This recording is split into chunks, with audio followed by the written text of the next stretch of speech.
então que nós temos um relato declarado é aquele da multiplicação de peixes e pães. Mas, contudo, os evangelistas sempre dizem que havia muitas pessoas aonde Jesus estava, aonde Jesus chegava, pelos milagres que ele fazia, as curas da enfermidade, as libertações. E essa mulher, para chegar lá, com algumas adversidades, ela teve que superar muitas coisas para chegar até Jesus, tocar em Jesus e receber o seu milagre.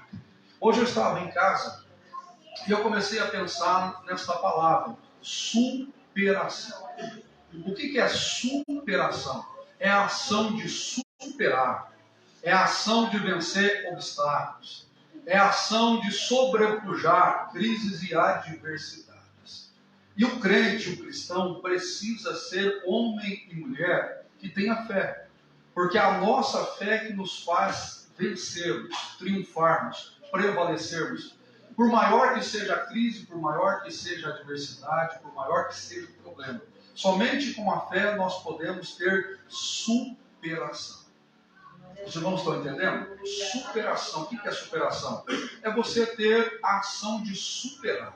Essa mulher, ela superou adversidades para chegar diante de Jesus. Nós estamos vivendo uma geração tão fraca. Me perdoe, pelo menos é a minha forma de interpretar. Eu estava brincando com o nosso irmão Cícero essa semana, na sexta-feira. Eu estava trabalhando no fundo de casa e eu tirei uma foto do terreno. Meu terreno estava muito sujo. E ele fez um comentário, eu fiz uma brincadeira com ele. Eu disse: não, Cícero, eu tenho 40 anos. 40 anos você pode juntar todos os seus amigos aí e eu faço uma aposta com você. Escolha o serviço que você quiser, seja pedreiro, carpinteiro, jardineiro, qualquer coisa que você quiser.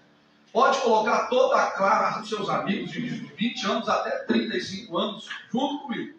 Durante 6 meses, nós vamos trabalhar o serviço que for. Nós vamos para a igreja. O primeiro que perder culto paga uma pizza. Nós fizemos uma aposta. Por quê? Porque hoje o povo está tão fraco, irmãos. É qualquer coisinha se abate, se entristece, desanima, para. Nós estamos vivendo uma teologia da fraqueza. Os jovens de 20 anos, 15 anos, a minha filha tem 15 anos, e eu falei para ela, você vai cansada do quê? Desculpa, 12 anos, né? 12 anos cansada do quê? Não, mas a nova é uma geração tão fraca, tão débil, tão desanimada. Meu amado irmão, o nosso Deus conta com esse tipo de pessoa. Nós temos que ser pessoas fortes. O evangelista João, quando ele dirige a sua carta aos jovens, ele fala: eu escrevo a vocês, jovens, porque vós sois fortes. E que força é essa? É a força física? É a força mental? É a força espiritual? É a força emocional? Porque hoje a nossa geração, vou falar geração de jovens hoje, são uma geração onde o corpo está completamente delineado. São homens fortes porque frequentam a academia. São mulheres delineadas porque frequentam a academia. Então o corpo é saudável, mas o espírito é fraco. A mente é fraca. Enfrenta uma luta, um problema, já desanima, já enfraquece, já para. E a Bíblia Sagrada não ensina isso. Pelo contrário, a Bíblia ensina que nós devemos ser pessoas fortes. Nós devemos ser pessoas que venhamos superar toda e qualquer situação aonde nós venhamos a enfrentar. Irmãos, essa mulher enfrentou adversidades, mas ela superou as suas adversidades para chegar até Jesus. Aquele paralítico de Marcos capítulo 2, aqueles 4 homens, quando pegaram aquele paralítico e levaram até Jesus, a casa estava tão cheia e ninguém deu acesso até Jesus. Pelo contrário, a casa estava tão cheia que eles não conseguiram entrar pela forma natural que era a porta. O que eles fizeram? Teve que criar um método. Então eles passaram por cima, mas eles não desistiram. Eles superaram qualquer adversidade para levar aquele homem até aos pés de Jesus. Nós precisamos ser pessoas que venhamos superar a tudo aquilo que possa de alguma forma querer nos barrar, nos parar, nos desanimar. A igreja tem que ser uma igreja de fé. E a fé, ela vence obstáculos, ela vence o medo, ela vence a adversidade. O autor aos Hebreus descreve, o capítulo 11, a galeria da fé, homens que realizaram grandes prodígios. Não porque eles eram acima da média, não. Eram homens naturais e normais. O próprio Tiago diz que Elias era um homem sujeito às mesmas paixões que nós. Mas esses homens, como Elias e os profetas do Velho Testamento, ou daqueles dos heróis da fé, por mais que tivessem fraquezas, diante dos obstáculos, eles não desistiram, eles não pararam, eles não vacilaram, eles não voltaram para trás. Ainda que sozinhos, eles prevaleceram, eles permaneceram, eles enfrentaram gigantes, eles enfrentaram perseguição, e eles levaram a vitória, não trouxeram a vitória somente para si, mas levaram vitórias para a sua casa, para a sua família e até para a nação de Israel. Nós devemos ser pessoas que venhamos superar todo e qualquer tipo de situação. Os irmãos estão entendendo? Eu vou falar sobre algumas coisas que nós temos que superar. Vou falar com vocês sobre algumas coisas que nós temos que superar. A primeira coisa, ou a primeira pessoa que nós temos que superar é nós mesmos. Somos nós mesmos. Se a sua mente é forte, se você é uma pessoa que tem uma visão, um propósito, por maior que seja a diversidade, se você alimentar a fé, hoje nós estávamos na escola bíblica dominical no Jardim Lago 2, nós estamos falando sobre a natureza carnal e a natureza espiritual. Nós estamos falando sobre a consciência da carne e os frutos do Espírito. E hoje nós estamos comentando, eu comentei com os irmãos na escola bíblica dominical que eu tenho uma natureza física, uma natureza carnal, uma natureza natural. Eu nasci em 1982. E eu tive um encontro com Jesus só no ano de 1999. Então eu vivi sem Jesus por 16 anos. É claro que o Jesus que eu tinha é um Jesus histórico, um Jesus tradicional, mas não um Jesus real. Eu me encontrei com Jesus com 16 anos e estou há 23 anos na presença de Deus. E nesses 23 anos eu enfrentei várias dificuldades, vários problemas pessoais, problemas familiares, crises no meu casamento, situações financeiras. E eu jamais pensei em me afastar da presença de Deus. Eu jamais pensei em abandonar os caminhos do Senhor, porque quando eu entreguei a minha vida para Jesus, eu disse que nada e ninguém me afastaria da presença de Deus. Eu posso perder o culto, eu posso perder a igreja, mas eu jamais vou me afastar da presença do Senhor. E eu superei diversas situações, mas a primeira pessoa que eu tive que superar foi a mim mesmo. Porque antes de permanecer na igreja, eu iniciei a caminhada várias vezes. Por 3 anos eu disse, eu vou ser crente. E por 3 anos eu não consegui ser crente. No primeiro obstáculo, eu parava. Na primeira situação, eu desistia. Na primeira crise, eu abaixava a guarda. Até que eu tive um encontro tão real com Deus, que a partir desse encontro que eu tive com Deus, os problemas que eu enfrentei foram tão pequenos.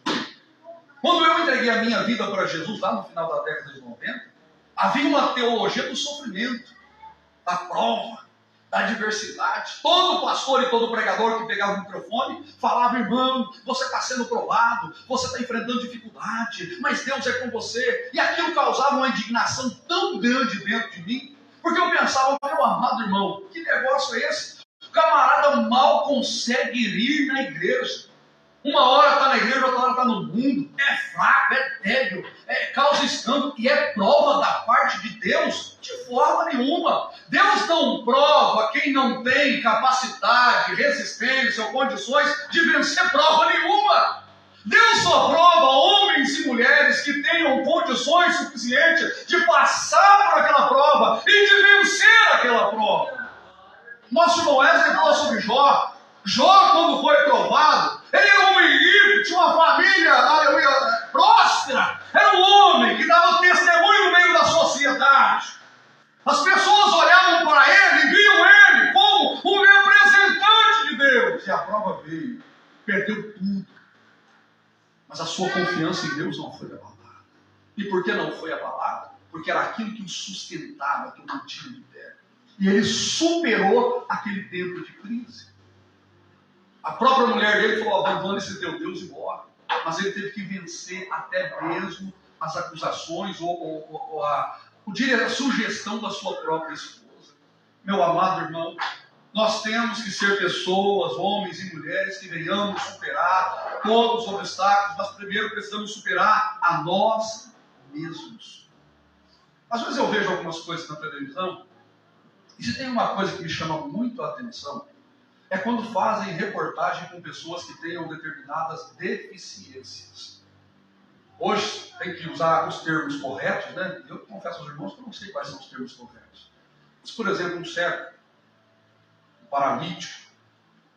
A minha cunhada, a minha ex-cunhada, ela é paralítica. A minha ex-cunhada, ela não foi vacinada com aquela vacina da poliomielite, e da cintura para cima ela cresceu, da cintura para baixo não. As pernas dela é tão fina quanto esse cabo desse microfone. Então, eu a conheci quando ela namorava meu irmão, eu era um menino ainda de 12 anos, e eu ficava assustado com aquela mulher, porque ela se arrastava no chão, ela anda na cadeira de roda, mas ela lavava as suas roupas. Depois que ela casou com meu irmão, ela teve o seu filho, e ela cuidava do meu sobrinho de uma forma extraordinária, lavando as roupas, lavando a louça. Para chegar na pia, para lavar a louça, ela tinha que colocar um banco, até hoje ela faz, ela colocava um banco e subia em cima daquele banco para alcançar a torneira, para alcançar a pia. Ela se arrastava com aquela criança até o banheiro, pegava uma banheira, colocava no chão, ligava o chuveiro, enchia aquela banheira, pegava o meu sobrinho de colo, colocava, dava banho, cuidava dele de uma forma extraordinária. E eu nunca vi aquela mulher reclamando, murmurando, questionando, pelo contrário, ela sempre estava alegre. E quando eu vejo uma reportagem de uma pessoa que tem determinada deficiência, essas pessoas não ficam reclamando da vida, pelo contrário. E elas não esperam que a vida se acomode às suas condições. Não! Aquela pessoa que é uma anã, ela vai enfrentar obstáculos no metrô, no ônibus, aonde quer que ela vá. E a sociedade nem sempre se adapta às condições daquela pessoa. O cego nem sempre tem as condições lá fora adaptadas como deveria. O paralítico, às vezes, enfrenta diversas situações para andar com a sua cadeira, porque enfrenta calçados com problema. E estas pessoas, elas aprendem desde a sua infância a superar os problemas que elas vão enfrentar, como o cadeirante andando nas ruas, o cego, o surdo, o mudo, mas principalmente elas têm que superar a si mesmas. Porque elas nasceram numa condição que as outras não têm. Enquanto para mim e para você é muito fácil o ir e o vir, o cadeirante não. Para o cego não, mas pelo contrário. Eles mantêm uma vida, se não normal, o máximo de normal possível. E nós, que servimos a Jesus, que estamos na presença de Deus, reclamamos, murmuramos por tudo. Por tudo, irmãos. Queridos, você já reparou como... Eu não sei se você tem a mesma visão que eu. Que geração fraca, defeituosa que nós estamos vivendo. Irmãos, quando eu entreguei a minha vida para Jesus, a minha paixão por Deus era tão grande e continua sendo. Mas eu vou contar para você rapidinho só algumas experiências que eu vivi lá no interior de Minas. Eu morava na cidade, fui morar na roça, não tinha bicicleta, não tinha cavalo, não tinha carro. Mas a minha paixão para ir na igreja era tão grande que eu trabalhava o dia inteiro no cabo da enxada. Chegava à tarde, eu tomava um banho e eu ia de carona até a cidade. Eram 7 quilômetros. Acabava o culto. Meu amado irmão, não tinha como eu voltar para casa. Então eu ia até a escola, esperava acabar a aula, pegava um ônibus que passava numa distância longe da minha casa, mas era o mais próximo, descia daquele ônibus, era mais ou menos meia-noite, entrava numa escuridão terrível, andava quase 3, 4 quilômetros, aonde você não enxergava um palmo na frente do seu nariz. Mas eu ia para adorar a Deus, para exaltar a Deus. Depois mudamos daquele lugar, fui para um lugar mais longe, era 13 quilômetros, onde eu andava a pé para ir na igreja. A pé eu andava para ir na igreja. Ia, voltava, cultuava a Deus, adorava a Deus, exaltava a Deus. Hoje nós estamos vivendo uma condição tão boa. A igreja perto da casa, temos carro. E as pessoas faltam no culto, não vêm na igreja. E você vai conversar com a pessoa, não, pastor, o relativismo está tão grande. O que é relativismo? Pastor, nada mais tem problema, pastor. eu tenho Deus aonde quer que eu estou. Não, meu amado irmão, nós precisamos voltar a ter o mesmo desejo, mesma vontade, mesma condição de vir para a igreja. Superar a nós mesmos. Superar o cansaço, superar o desânimo, superar esse sentimento emocional de abatimento, de fraqueza, de debilidade. Nós temos que ser pessoas fortes, animadas, dispostas, valentes. Nós não podemos ser uma igreja capenga, não! Nós temos que ser pessoas altivas. Será que você está me entendendo? Essa mulher, ela superou. Os 4 homens também tiveram momentos de superação. O Velho Testamento mostra diversas pessoas que superaram a tudo. Davi que superou Golias. Jefté que superou a reprovação da sua própria família. José que superou o abandono e a venda pelos seus irmãos. E essa superação os levou além. Hoje nós olhamos para determinadas pessoas e nós admiramos, né? É semelhante àquele rapaz. É semelhante àquele rapaz que depois de participar de um concerto, chegou no pianista e disse assim: rapaz, o senhor toca demais, hein? Eu daria a minha vida para tocar como o senhor. E ele disse: pois foi isso que eu fiz. Como assim, pastor? Nós olhamos o pódio, o palco, aonde as pessoas estão, o que elas alcançaram, o que elas possuem, e nós admiramos. Por que nós admiramos? Porque nós não tivemos competência. Nós não tivemos o espírito sacrificial como essas pessoas. Nós não fizemos como elas fizeram para chegar aonde elas estão, para ter o que elas têm. Então nós admiramos aonde elas chegaram. Mas se nós pudéssemos acompanhar a história dessas pessoas, irmãos, se nós pudéssemos acompanhar a história de superação dessas pessoas, pessoas que para fazer a faculdade, já trabalhava durante o dia, ia para a faculdade à noite, ia dormir depois da 1 da manhã, para acordar de manhã de novo, para no outro dia fazer a mesma coisa, para poder pagar a sua faculdade. Depois que fizeram a sua faculdade, abriram um negócio, faliram uma vez, faliram 2 vezes, faliram 3 vezes, a sua própria família não acreditou neles, mas eles investiram, eles foram contra tudo, foram contra todos, e hoje eles alcançaram o pódio. E a gente fala: nossa, olha onde ele está. Parece que foi tão fácil chegar lá. Não foi fácil. Não foi fácil. Mas eles venceram. O primeiro que eles venceram foram eles mesmos. Eles superaram eles mesmos. Superaram o desânimo, superaram o cansaço, superaram o conforto, superaram a tudo aquilo que podia pará-los, desanimá-los, retraí-los. Antes eles foram além. Eles foram além. Aonde você quer chegar, irmãos? Alguém disse uma frase que eu achei fantástica. Achei fantástica essa frase. Que uma vida, a filosofia de uma vida pode ser dividida em 3 coisas: sentido, significado e propósito. Qual é o sentido da sua vida? Qual é o significado da sua vida? E qual é o propósito da sua vida? Os anos vão se passar. Se Deus abençoar que você chegue em tenra idade, daqui a 10 anos, aonde você se vê? Como você se vê? E se alguém me perguntasse para você qual é o sentido da sua vida, você poderia descrever bem? O apóstolo Pedro nos aconselha a saber responder com convicção sobre a nossa fé.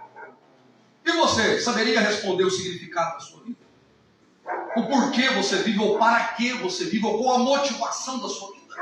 Você saberia responder o que faz você estar aqui nessa noite? O que faz você cantar? O que faz você adorar? O que faz você pregar? O que faz você estar sentado aí nessa cadeira?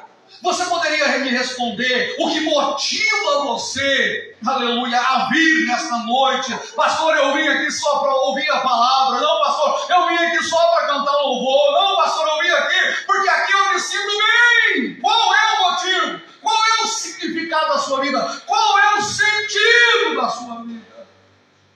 Acho que foi Martin Luther King, né, que disse essa frase emblemática, dizendo: se você não tem um sonho na sua vida, se você não vive por um sonho, não vale a pena você viver. Acho que foi Martin Luther King mesmo que disse essa frase, né? Qual é o significado da sua vida? Qual é o sentido da sua vida? Meu amado irmão, eu estava conversando com as irmãs esses dias para trás e eu disse que só tem uma pessoa que me supera na questão de força de vontade. Só tem uma pessoa que me supera. pelo menos que eu conheço, no que diz respeito à igreja, que é o nosso pastor presidente, que é o pastor Henrique. Eu me lembro que em 2015, se não me foge a memória, se eu estiver enganado, os irmãos podem me corrigir. Em um domingo, nós paramos o carro aqui na porta da igreja e ficamos sabendo que o filho deles, filho do pastor Henrique da missionária, havia falecido na Espanha. Eu já estava sabendo antes, porque durante a semana a missionária Helena já tinha me atualizado o que estava acontecendo. E no domingo, pela manhã, ela ficou sabendo e eles vieram e adoraram a Deus, cultuaram a Deus, exaltaram a Deus, mesmo sabendo que o seu filho estava sendo velado, cuidado, ou o cadáver do seu filho aí estava lá na Espanha. Não vou mentir para você, eu acho que eu não teria essa força espiritual. Eu acho que eu não teria essa força mental. Eu acho que eu não seria capaz de superar essa dor e estar dentro da igreja cultuando, louvando e exaltando a Deus. Um dia eu estava conversando com um amigo e eu disse para ele, a minha mãe é viva. Eu amo demais a minha mãe. E o dia que chegar até mim, que a minha mãe partiu para a eternidade, eu não sei como eu vou receber essa notícia. E eu não sei como eu vou suportar essa notícia. Como eu sou muito apegado a ela. Eu posso dizer isso livremente, que ela está entre as 5 pessoas que eu mais amo em toda a minha vida. Eu não sei se eu terei a mesma força mental, a mesma força espiritual, de ficar sabendo que a minha mãe faleceu e veio para a igreja adorar a Deus. Como o pastor Henrique fez quando seu pai faleceu, ou como ele fez quando o seu filho faleceu. Então, nesse sentido, eu acho que ele é um camarada ó concurso. Está lá em cima, está na galeria lá de cima. Depois dele eu não encontrei mais ninguém que eu possa dizer, esse rapaz faz mais do que eu. Ou é mais do que eu. Não. Por quê? Porque eu aprendi desde a minha infância a não encontrar, dar uma proporção maior aos obstáculos. Os obstáculos vêm. Eu já falei para os irmãos aqui que quando eu comecei a pregar, na minha segunda pregação, eles chegaram em mim e disseram, irmão Rafael, você é o pior pregador da igreja. Os irmãos da igreja preferem ouvir o diabo do que ouvir você. Isso foi o que eu ouvi. E olha onde eu estou aqui. E aqueles que falaram que preferiam ouvir o diabo? Nem sei onde ficaram. Eu congreguei em igreja que o pastor amava todos os irmãos, não me amava. E ele dava oportunidade para todo mundo e não me dava oportunidade. E todos os irmãos aceitavam a oportunidade e diziam, irmão Rafael, divide a oportunidade comigo. Porque os irmãos me amavam e ele não. Eu vim congregar nesta igreja, eu vim de 2004 a 2008, até as formigas serão ungidas, consagradas, preparadas e colocadas em destaque. E eu não, ficava lá na porta. E isso não me abateu, não me abalou, não me desanimou, não me fez parar, não me fez pensar em mudar de igreja, isso não me fez pensar em desistir, não. Porque eu tenho uma convicção interior. Eu confesso para vocês, irmãos. Confesso para vocês, estou dizendo eu. Pastor Rafael, eu digo eu agora, como o apóstolo Paulo fala, né? Falo eu e não o Senhor. Se você falasse assim para mim, pastor, deixa a igreja do Jardim do Lago 2 que eu vou pastorear, a igreja do Jardim Capivari, que eu vou pastorear. Senta. E eu faria isso com o maior prazer. Eu faria isso com o maior prazer. Te entregaria o microfone, te entregaria a igreja. Te ajudaria, sentaria nessa cadeira, seria o seu melhor obreiro. Chegaria mais cedo, abriria aquela porta, limparia essa igreja, arrumaria esse culto, limparia o banheiro da igreja, sentaria nesta cadeira, aleluia, ouviria aqueles que você convidaria para pregar, para louvar. E não digo isso com soberba, com arrogância, ou com prepotência, ou com demagogia. Digo isso com sinceridade, porque como eu sempre digo, eu não entreguei a minha vida para Jesus para ser pastor, eu entreguei a minha vida para Jesus para ser salvo. E o Vidas para Cristo é onde eu me identifico como salvo. Então eu sentaria aí, cultuaria a Deus normalmente. Porque os obstáculos que viriam sobre a sua vida, meu amado, os obstáculos que vêm sobre a minha vida, é muito grande. Mas eu não desisto. Nós temos que ter uma força mental. Nós temos que ter uma força espiritual. Eu estou preocupado, irmãos. Eu estou preocupado da forma, eu estou buscando a Deus uma direção para que Deus me ensine como eu devo orar. Porque tem duas coisas que estão me preocupando. E eu já disse isso em cima desse ponto. Duas coisas estão me preocupando. A primeira coisa é com a retaliação do diabo. Eu dou oportunidade para alguém dirigir culto, para alguém pregar, para alguém liderar um departamento. E eu fico preocupado com essa pessoa. Porque ela começa a pregar, começa a louvar, começa a evangelizar, começa a liderar o departamento. E depois de 1 mês, 2 meses, 3 meses, 4 meses, a retaliação vem, os problemas vêm, as crises vêm. Às vezes as pessoas não aprovam o jeito dela liderar. Ela não ouve os aplausos como ela imaginou que ela teria. Ela não tem o apoio que ela imaginou que ela teria. Isso tudo faz com que a pessoa canse, desanime, enfraqueça. E quantas pessoas, antes de assumir a posição, era animada, era disposta, era valente, depois que o pastor deu o cargo, deu a oportunidade, deu a posição, ela se desviou, se enfraqueceu, não volta mais à igreja. E aí eu fico preocupado se eu devo dar oportunidade ou não devo dar oportunidade mais. Quantas pessoas, obreiros, eu tirei do banco, coloquei em cima do púlpito para pregar, em uma oportunidade ela pregou e depois não voltou mais. Eu me lembro, quando eu era jovem ainda, eu havia acabado de aceitar a Jesus, um amigo meu, no domingo à noite, pregou uma palavra fantástica. A igreja pulou, falou em línguas estranhas. Eu me lembro que quando acabou o culto, eu ouvindo ele pregar, eu fui para casa triste. Eu fui para casa abalado. Eu dizia, Senhor, eu prego e eu ouço até os mosquitos voando na igreja. Eu prego e eu ouço até os pernilongos voando na igreja. E o irmão pregou e o fogo caiu. O irmão gritou e o fogo caiu. Ah, Senhor, eu não sou chamado. Fui para casa, dormi. No outro dia, às 8 horas da manhã, eu saí, nós não fomos trabalhar. Quando eu abri a porta da minha casa, estava o irmão com shortão, de bota, sem camisa, com um chapéu na cabeça. Eu olhei para ele e falei, o que está acontecendo? Não quero ir mais para a igreja. Não. Eu disse, mas onde ele pregou? Falou em línguas estranhas, profetizou, revelou, e hoje está desviado. Com o passar do tempo, eu comecei a entender o que é retaliação. E hoje eu tenho muito medo de dar oportunidade a pessoa não ter a força espiritual, a força mental, a força interior, ou a força psicológica para suportar aquilo que virá sobre ela. E a segunda coisa que está me dando muito medo é orar para Deus abrir porta de emprego para a crente. Parece que a pessoa é mais crente enquanto ela está desempregada. Parece que a pessoa é mais fiel enquanto as portas estão fechadas. Aí ela vem para orar para Deus abrir a porta. Ela vem na terça, na quinta, no sábado, no domingo. Mas aí a porta se abre. Quantos membros eu estou perdendo de portas abertas? Começou a trabalhar, já começa a faltar no culto. Começou a trabalhar, já não vem na igreja mais. Eu estava brincando esses dias com os irmãos, dizendo, meu Deus, não vou orar para Deus abrir porta não. Porque eu oro, Deus abre porta, a pessoa não vem mais para a igreja. Por quê? Na época da dificuldade, ela conseguia ser fiel. Agora, na época da prosperidade, ela não consegue superar a prosperidade e colocar Deus acima de tudo. Meu amado irmão, como essa mulher superou, você vai ter que superar. A nossa vida nem sempre vai ser elogios. A nossa vida com Cristo não é um mar de rosas. Né? Nós enfrentamos diversas situações e temos que superar. Nós temos que superar os olhares negativos que vêm sobre nós. Nós temos que superar os opositores que se levantam contra nós. E às vezes esses opositores estão dentro da igreja. Às vezes estão dentro da nossa casa. Dentro da nossa família. Eu não sei se eu já contei aqui na igreja, quando eu comecei a pregar, o meu pai foi uma das pessoas que se levantou contra a minha vida.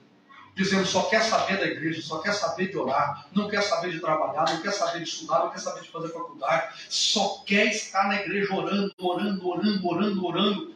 Esse menino é um vagabundo. É isso que meu pai falava.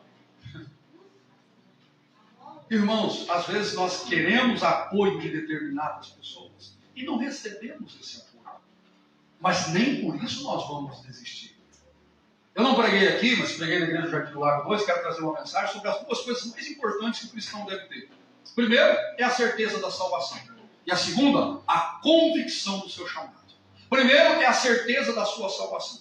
Eu não estou aqui nesta igreja em dúvida se eu morrer agora eu vou para o céu ou não. Eu tenho convicção que se eu morrer agora, eu vou para o céu. As mansões celestiais me aguardam. Porque se eu não tiver essa certeza, o que eu estou fazendo sentado aqui nessa igreja, cultuando a Deus? Não, meu irmão, eu tenho a certeza da minha salvação. Aí você vai dizer, pastor, o senhor está sendo arrogante, o senhor está sendo soberbo. Não, meu amado irmão, a confiança da minha salvação não está nas minhas obras, está no sacrifício que Jesus fez na cruz do Calvário. E a segunda coisa é a convicção da minha chamada. Eu disse para você que eu entregaria o microfone e passaria a igreja para você sem problema nenhum. Mas eu ainda estou aqui, porque eu tenho certeza que Deus me chamou para que eu esteja aqui. Você está entendendo, irmão? O cargo que você ocupa, a liderança que você exerce, a função que você faz, você tem que ter convicção que Deus te colocou aonde você está. Porque quando você tem certeza, vai vir luta, vai vir prova, vai vir adversidade, vai vir dificuldade. E você não vai parar, não vai abandonar, porque dentro de você ouve uma voz interior. Sabemos que essa voz é o Espírito Santo dizendo para você: continua, eu sou com você. Não para, não para. Eu não estou dizendo para você não pensar em parar. Porque pensar em parar, todo mundo pensa. Na verdade, até parar por determinados momentos, a gente para, né, irmãos? Existem momentos que a luta vem, as decepções vêm, os problemas vêm, as adversidades vêm, chega um momento que você fala: não, eu não aguento mais. Então parar por um momento não tem problema. O problema é você parar em definitivo. A convicção interior faz com que você supere a tudo e a todos. Você supera a falta de dinheiro, você supera a falta de apoio, você supera os inimigos que se levantam contra você, você supera aqueles que acham que são melhores do que você, você supera aqueles que te desprezam, você supera tudo. Porque o cristão tem que ser um superador, ter a ação de superar. Porque estar aqui nessa noite é fantástico. O culto é uma bênção. Irmão Wesley, grupo de louvor, as irmãs, o grupo Renovo, canta que é uma bênção. Eu sempre fui muito contra aquele tipo de pessoa que diz assim: pisa na cabeça do diabo. E aqui dentro o camarada pisa no tapete, pisa.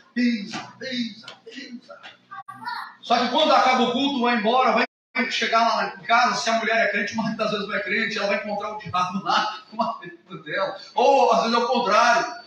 O homem é crente, a mulher não é. Ou os dois são crentes e lá na casa deles eles dão lugar pro diabo. No outro dia, às vezes é o trabalho. O patrão está sendo marionete de Satanás. Às vezes é o funcionário que está do seu lado, que é uma marionete do diabo. O diabo usa ele para afrontar você, para decepcionar você, para chatear você, para desanimar você, para fazer você pensar em parar. E se você não tiver uma convicção interior, você pisou no tapete aqui e o diabo pisa em você lá. A questão não é você pisar nele aqui, é você pisar nele lá. É no dia a dia, é no cotidiano, é nas situações que vão surgindo. Você vai pisando em Satanás, vai vencendo tudo aquilo que ele levanta contra você, e você vai prevalecendo, você vai conquistando. O cristão é de vitória em vitória, de conquista em conquista, de gozo em gozo, de alegria em alegria. Irmãos, nada vem de mão beijada.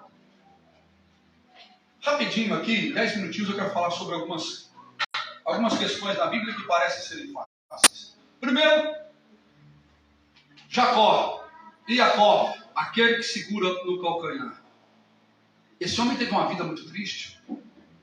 Triste porque dentro da sua casa o seu irmão era o mais velho e tinha o direito à primogenitura. Triste porque ele quis ter o direito à primogenitura porque ele sabia que o primogênito tinha direito a uma porção maior da herança. Então ele fez um negócio com seu irmão através de um prato de lentilhas, de um guisado saboroso. Mas o seu pai não aceitou e ele teve que fazer um artifício, uma artimanha, uma maracutaia, para ele receber a bênção do seu pai. Quando ele recebeu a bênção do seu pai, ele teve que fugir da casa do seu pai. Porque o seu irmão estava tão furioso contra ele que se encontrasse ele matava.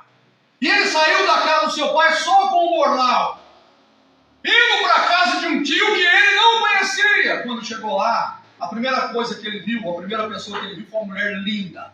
Oh, mulher bonita, Raquel. Se apaixonou, se namorou, disse: é esta que eu quero para casar. Jacó não era um moço, como nós somos aqui, por enquanto. Não. Alguns dizem que ele tinha por volta de 70 anos, nesse momento. Quando ele encontra-se com Raquel, ele se namorou por aquela mulher. Então ele chegou no seu sogro, ou no seu futuro sogro, e disse: eu quero casar com ela. O que você tem? Só um bornal vazio? Não. Minha filha tem que ter dote. Então o que você vai fazer? Vai trabalhar 7 anos por ela. Depois de 7 anos, no dia das noites núpcias, a tenda está armada, tudo pronto. O sogro embebedou ele, entrou e o sogro colocou a outra irmã. No outro dia, quando ele acordou, ele viu que uma mulher que tinha problema nos olhos estava dentro da tenda e não era aquela mulher que ele amava. Procurou o sogro dele, o sogro falou: aqui não. A mais velha nunca casa primeiro. A mais nova nunca casa primeiro. Você quer ela? Vai trabalhar mais 7 anos. É o homem mais apaixonado da Bíblia. Trabalha 14 anos. Depois de 14 anos ele trabalhando pela sua esposa, ele queria trabalhar agora para ganhar. Então ele chegou no seu sogro e falou: não, vamos fazer o seguinte então. Agora eu quero salário. E o sogro dele falou: que salário que você quer? É o seguinte: as ovelhas brancas, só para você entender, as ovelhas brancas são tuas, as malhadas são minhas a partir de agora. E aí Deus abençoava e o rebanho nascia só malhada.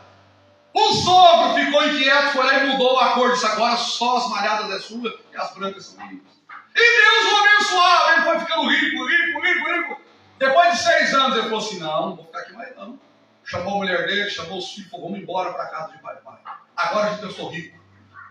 E ele foi embora. Quando chegou no Val de Jaboque, ele ficou sabendo que o irmão dele, a quem ele havia roubado a primogenitura, estava vindo até ele. Então ele pegou a sua família, as suas posses, repartiu e desceu para o Val de Jaboque. O Val de Jaboque é onde o rio é mais raso, dá para passar a pé. Naquela noite veio um anjo e lutou com ele. O anjo lutou com ele a noite inteira. E a Bíblia diz que ele não desistiu. Ele lutou com aquele anjo. Quando o dia vai nascendo, o sol vai aparecendo, o anjo pergunta para ele: qual é o teu nome? Porque ele está agarrado na coxa do anjo. E ele fala: o meu nome é Jacó. E o anjo falou para ele: pois bem, o teu nome é Jacó, mas a partir de hoje será Israel, porque você lutou contra os homens e contra Deus e prevaleceu. Ou seja, você lutou contra os homens pela prosperidade material, você lutou contra os homens pela felicidade conjugal, você lutou contra tudo e contra todos para ser reconhecido e prevaleceu. E agora você lutou contra o anjo e você foi abençoado. O teu nome agora é Israel, aquele que luta e prevalece. Meu amado irmão, é aquele que supera. A luta vem, mas nós vencemos. A prova vem, mas nós vencemos. A adversidade vem, mas nós vencemos. Nós não somos daqueles que recuamos antes, somos daqueles que avançamos e vencemos. O segundo caso, de exemplo, que eu vou falar para você, para nós orarmos, é o caso de Israel, aonde Deus disse para Israel que lhe daria uma terra prometida. Deus disse que lhe daria uma terra de extensões enormes. Josué assume a liderança do povo e faz com que o povo pegue espadas e enfrente pelo menos 7 nações que estavam naquela terra: Jebuseus, Girgazeus e outros mais. Tiveram que vencer mais de 31 cidades, entre elas Jericó. Os inimigos se levantaram contra eles e eles tiveram que ser mais fortes do que os inimigos. Mas a terra não havia sido prometida? Deus não disse que daria aquela terra? Disse, mas mesmo assim, eles tiveram que empunhar a espada e lutar para alcançar aquilo que Deus havia prometido, superando todos os obstáculos. Você está me entendendo, meu amado irmão? Crente não é daquele que desiste, não é daquele que para, é aquele que prevalece, é aquele que enfrenta gigante, enfrenta adversidade, enfrenta oposição, enfrenta calúnia, enfrenta tudo que vier pela frente, e nós vamos vencendo. Vamos prevalecendo, vamos vencendo e vamos prevalecendo. E deixa eu falar uma coisa para você. Irmãos, não é porque você venceu ontem que você é vencedor, irmãos. Israel teve que vencer uma luta por dia, uma situação por momento, uma dificuldade por momento. A nossa vida, todos os dias nós temos desafios. Todos os dias nós temos adversidades. Todos os dias nós enfrentamos problemas. Agora, como você vai enfrentar esses problemas? Vai abaixar a guarda? Vai murmurar? Vai reclamar? Vai ter... Tem uma doença na psicologia chamada de coitadismo, né? Coitadismo é aquela pessoa que se sente a pior pessoa do mundo. Tudo dá errado para ele, tudo dá errado para ela. A doença é isso aí, irmãos. Não sou eu que estou falando, não. A psicologia fala. É necessário você fazer tratamento. Às vezes uma terapia, uma análise. Porque aí você abre o seu coração e aquele profissional vai saber te orientar. Não é que você é louco, não é que você é doente, não. Não é que você tem problemas mentais, não. Isso é simplesmente uma questão psicológica. Nós somos seres psicológicos, precisamos de orientação psicológica. Mas o cristão não pode ter essa síndrome do coitadismo. Não! Nós temos que ser pessoas altivas. A nossa mente, os nossos olhos estão direcionados para a frente. Você está me entendendo, irmãos? Os irmãos estão me entendendo? Glória a Deus. Deus não chamou ninguém para viver no mar de rosas. Esse evangelho que está sendo pregado aí, eu não sei de onde surgiu. Na verdade eu sei, ele foi da escrivaninha de Satanás. Onde o povo está apresentando facilidades. É claro, meu irmão, que nós temos um Deus que nos ajuda. Mas quem vai vencer é você. Quem vai prevalecer é você. Quem vai ter de derrotar o gigante é você. Quem vai ter de superar os obstáculos é você. Quem vai ter de superar a si mesmo é você. Eu vou finalizar aqui falando o que eu disse na escola bíblica dominical hoje. Irmãos, existem dois seres ou duas realidades espirituais. A primeira é a realidade de oposição à sua vida, onde a Bíblia fala sobre Satanás e o reino das trevas. E existe um reino muito bem organizado pelo Espírito Santo de Deus. Satanás, ele não respeita. Satanás, ele invade, ele destrói, ele pisa. Ele não está nem aí com a sua vontade, se você aceita ou se você não aceita. Agora o Espírito Santo não. O Espírito Santo, ele bate na porta do nosso coração. Ele é educado. Ele convida você. E se você obedecer, ele vai abençoar você. O diabo não. O diabo, ele não respeita as suas escolhas. O diabo não respeita os seus desejos. O diabo não respeita a sua vontade. O diabo quer escravizar você. Quer submeter você a uma vida de derrota. Quer submeter você a uma mentalidade escravista. Agora o Espírito Santo não.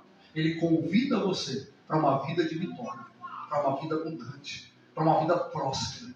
Mas ele convida. Cabe a mim e a você aceitar o convite dele. E é claro que a partir do momento que você aceita, vai ter de viver na dependência dele. Se coloque de pé neste momento. Eu quero orar com você. Quero contar o nosso momento, os meninos de louvor.